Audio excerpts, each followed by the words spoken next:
Bonjour Catherine Redelsperger, tu es coach, consultante, créatrice de l'Atelier des dialogues, co-aventurière du sylvomimétisme et auteure de science-fiction.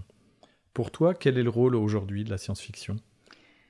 Pour moi, la science-fiction est une médiation culturelle entre le futur et le présent.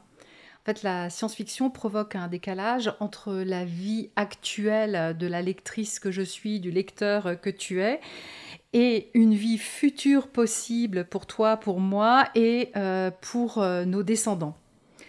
La lectrice, le lecteur que nous sommes, rencontre un monde qui ressemble au nôtre, mais qui n'est déjà plus le nôtre. Et ce monde, il peut être désirable sur certains aspects et non souhaitable sur d'autres.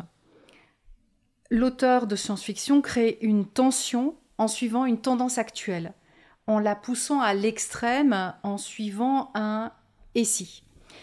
Par exemple, Kim Stanley Robinson, qui est un auteur de science-fiction écologique, suit un fil « Et si en 2142, le niveau de l'Atlantique était de 15 mètres supérieur à ce qu'il est aujourd'hui, comment vivrait-on à New York ?» La science-fiction est donc, si je t'entends bien, un tiers culturel entre le futur et le présent. Alors qu'est-ce qu'elle vient mobiliser auprès de ses lecteurs, plus particulièrement quand il s'agit d'éco-fiction, comme tu viens d'en parler ? Alors, les éco-fictions sont donc un genre particulier de la science-fiction dont les « et si » intègrent la dimension du dérèglement climatique. Ces éco-fictions viennent chatouiller notre responsabilité vis-à-vis des générations futures. Les changements sociaux interviennent avec des médiations, dont celle de la culture. Et il est vraiment intéressant de voir les perméabilités entre science-fiction et société. Par exemple, le mouvement des Umbrellas à Hong Kong et un mouvement de protestation thaï ont tous les deux adopté comme symbole celui des 3 levées de Hunger Games. C'est leur symbole de ralliement. La science-fiction est une médiation comme outil de résolution de conflits entre 2 générations. Ce que je veux dire par là, c'est que c'est comme si dans un seul espace, nous placions l'un d'entre nous et ses descendants qui lui diraient « Mais pourquoi, si vous saviez, vous n'avez rien fait ?» Donc la science-fiction est une médiation qui est une approche de résolution, d'approche de solutions qui vont de la conciliation vers un avenir viable jusqu'à la catastrophe possible. C'est la différence que l'on va faire entre des utopies et des dystopies. Et aujourd'hui, les auteurs de science-fiction, d'éco-fiction, tentent de relier les dystopies et les utopies dans le même écrit pour ne pas pousser à une image de catastrophe et inciter, stimuler la peur, uniquement le registre de la peur, mais pas non plus présenter des utopies dont on sait qu'elles ne sont pas atteignables. Donc de faire quelque chose de pragmatique, réaliste, tout en étant dans un travail d'imaginaire. Tu parles de médiation avec les générations futures. Comment concrètement ça devient réel ? Comment ça se concrétise en écriture ? Alors, pour être plus concrète, je vais partager avec vous des exemples de « et si » qu'ont suivi ou que suivront des auteurs de science-fiction qui étirent des lignes de fuite de ce qui est déjà en germe aujourd'hui, qui étirent cette ligne de fuite vers le futur et qui nous ramène à notre responsabilité, donc vers les générations qui nous suivent.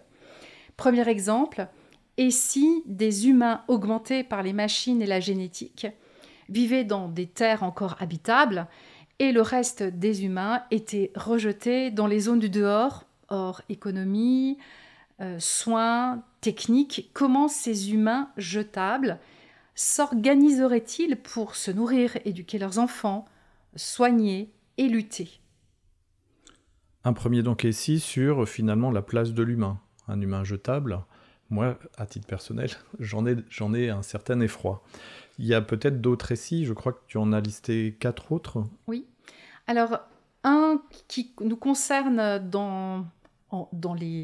pour les citadins, et si les villes étaient totalement sans voiture, sans camion, quelles en seraient les implications sur nos modes de vie, sur les infrastructures des villes et sur l'autonomie alimentaire? Plus lointain, Et si les machines géraient à notre place l'équilibre écologique de la planète? Quelles seraient les conditions de surveillance des humains pour qu'ils s'y contraignent? Et dans ce cas-là, qui contrôlerait les machines? Sur quel principe? Un point sur la santé. La santé, c'est quand même quelque chose d'extrêmement important, puisque ça nous touche tous dans notre être, dans notre propre écosystème. Et si la santé était accaparée par l'industrie pharmaceutique associée au GAFA, et que seule une extrême minorité de riches pouvait se soigner, quelle alternative pour la majorité de la population pauvre sans couverture sociale? Vendre leur corps pour des essais cliniques? Et un dernier exemple concernant la société de spectacle. Si cette société de spectacle, avec la télé-réalité, les jeux vidéo, était devenue dominante, quels effets sur la proactivité des citoyens, sur leur capacité à penser, à lutter, à inventer? Ces 5 essais que tu nous as développés nous montrent la façon dont on tire quelque chose d'aujourd'hui et on l'amène vers le futur. Mais pourquoi, aujourd'hui, plus que jamais, on aurait besoin de science-fiction et d'éco-fiction?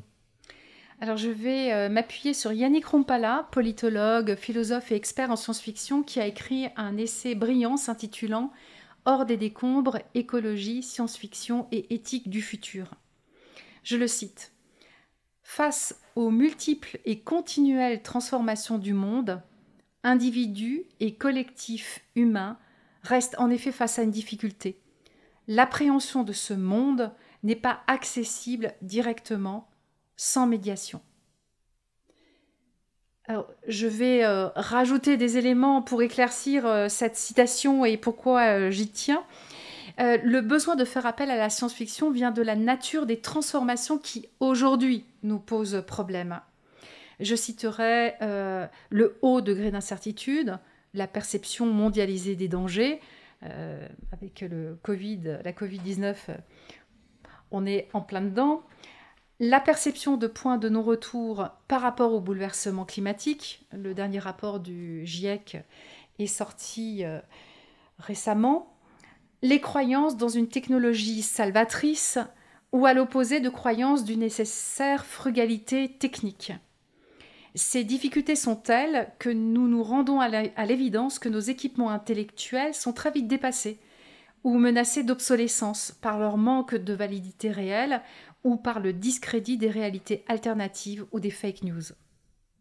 Donc la science-fiction, pour passer au-delà de la difficulté de raisonner dans un contexte qui nous dépasse. Et concrètement, en tant qu'auteur, quel objectif te fixes-tu quand tu écris dans ton travail ? Alors, dans mes objectifs, je me pose un certain nombre de questions qui sont des questions d'ordre existentiel et sociétal. Et je cherche à établir la relation entre un futur possible et le présent pour explorer des solutions qui pourront influencer les réflexions éthiques et les décisions sociétales prises aujourd'hui. Et ça, c'est une vue générale, mais plus précisément en ce qui concerne l'individu. Pour moi, la science-fiction permet de rétablir la relation entre un soi potentialisé, parce qu'il est projeté dans le futur, et le présent, pour explorer sa propre transposition possible. Qui deviendrais-je dans telle ou telle situation? Est-ce que vivre dans telle condition est désirable et éthique pour moi? Comment agir individuellement et en groupe dès aujourd'hui pour ne pas nous mettre dans cette situation? Ça me pose aussi la question, la science-fiction, d'une relation entre soi et le changement, pour explorer sa propre capacité à vivre une transition. Comment la science-fiction m'aide à me projeter dans des étapes vivables de transition? Qu'est-ce qui est inconfortable pour moi? Mais aussi quelles sont mes capacités insoupçonnées pour agir autrement? Alors, en résumé, les explorations de la science-fiction permettent de réaliser un postulat du philosophe Günther Anders, qui écrit dans un ouvrage « Et si je suis désespéré, que voulez-vous que j'y fasse ?» Günther Anders écrit « Élargis les limites de ton imagination pour savoir ce que tu fais. » Élargis les limites de ton imagination pour savoir ce que tu fais.